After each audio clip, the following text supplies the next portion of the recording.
icyumweru kimwe ari mu gitondo urusengero ahangarwa rwuzuye, korali yari yiteguye kuririmba. Pastor Paul papa wa mwana yari yishimye cyane. Uyu mukobwa yari ahangaha nawe ari we uyoboye worship team.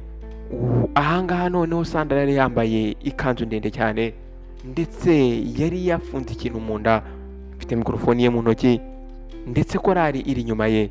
Uyu mukobwa arangije afunga amaso, arangije azamura ikiganza cye, umukobwa atangira kuririmba.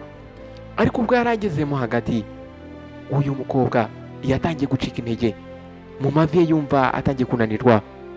Umukobwa arangije aragwa, agwa igihumure.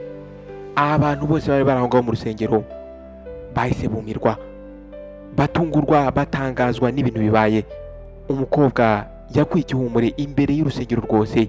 Abantu bahise baza baramwegera ndetse akimara kugwa inda yahise igaragara. Abantu bahise babona yuko uyu mukobwa mu by'ukuri afite inda.